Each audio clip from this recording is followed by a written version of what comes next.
You ever pick up one of those glossy, super positive annual reports and just wonder? Like, is this company really doing as well as they say? Or could it all be about to fall apart? Well, it turns out there's a whole rulebook for auditors to check just that. It's called ISA 570, and it's all about trying to see into a company's financial future. I mean, it's the big question, right? For anyone thinking of investing or even just working for a company. And yeah, you can bet it keeps the finance chiefs up at night. So, how can you be sure a company isn't just about to hit a wall? The entire answer really starts with one fundamental, foundational idea. And that idea is called the going concern basis of accounting. It's kind of the default setting for finance. It basically assumes the company is, well, a going concern, that it's going to be around for the foreseeable future, to pay its bills, sell its stuff, and just keep operating. But what if that's not a safe assumption? What happens when things start to look a little shaky? Okay, so to get to the bottom of that, here's what we're going to cover. We'll start with what going concern really means. Then we'll look at who does what, management versus the auditors. We'll dive into the auditor's whole investigation process, talk about the red flags they're looking for, and finally, how to read the final audit report to get the real story. All right, let's start with the foundation. Why is this whole going concern thing the bedrock of, well, pretty much all financial reporting? Here's the deal.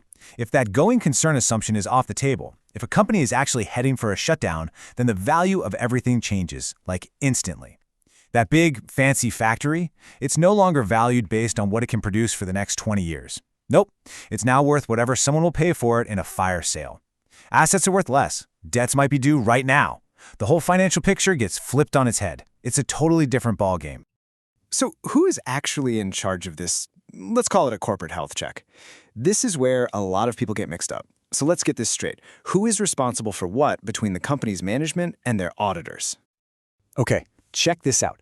It's management's job, first and foremost, to look into their crystal ball and make an official call. Can we continue as a going concern? They have to assess the future. The auditor's job? They're the detective. They come in and investigate management's assessment.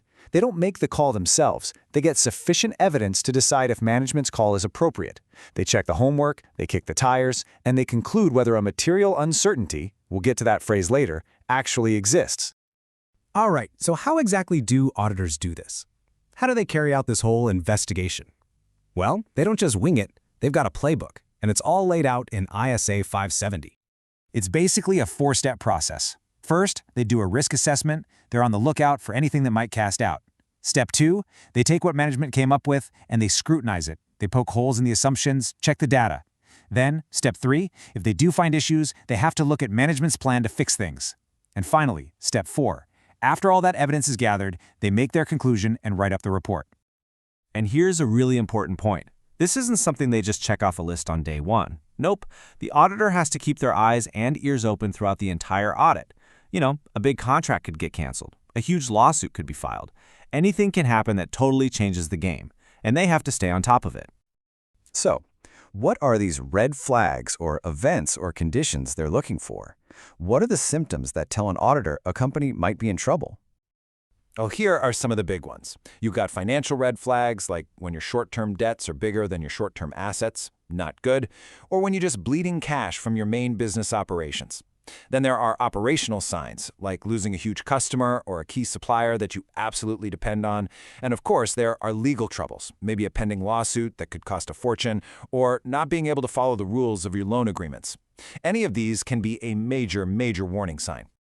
Now, when one or more of these red flags are serious enough, it leads to this really key term, material uncertainty. This is the magic phrase in ISA 570. It basically means there's a real significant doubt about whether the company can actually keep going.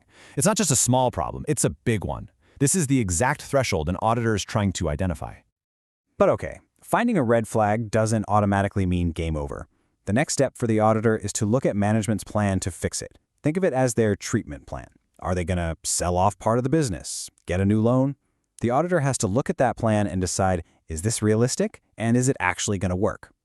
And all of this work, all this investigation, it all boils down to one thing, the final audit report. This is the diagnosis. This is where you, the reader, get the clear signals about what the auditor found. Okay, so this table breaks down the possible outcomes. Look at the top row. If everything's fine, no material uncertainty, you get what's called an unmodified or clean opinion. Simple. Now the second row is interesting. If there is a material uncertainty but the company has been upfront and disclosed it properly, the auditor still gives a clean opinion, but they add a special section of the report called Material Uncertainty Related to Going Concern. It's like a big yellow warning light. But look at the bottom two. If that uncertainty isn't disclosed, or if the whole going concern idea is just flat out wrong, then you get a qualified or adverse opinion. And trust me, that is a huge red flag for anyone reading that report. So, the big takeaway here is that the audit report isn't just a bunch of boring accounting speak. It's giving you a clear signal. It's a window into the company's health and any huge risks the auditor found. It's designed to be your heads up. But there is one last really important catch. And this is it. The standard itself says that just because there's no mention of a problem, that's not a guarantee the company will survive. An audit gives you reasonable assurance, not a crystal ball. The future is always uncertain. So a clean report just means that based on everything the auditor saw at that time, things looked okay. It doesn't mean the company is totally bulletproof forever. So now you know the secret. The next time you get your hands on an annual report, what's the first thing you'll look for? You're going to flip right past all the fancy pictures and marketing stuff and go straight to the auditor's report. You'll be looking for those key phrases, going concern and material uncertainty, because you know that's where the real story about the company's future is often hiding.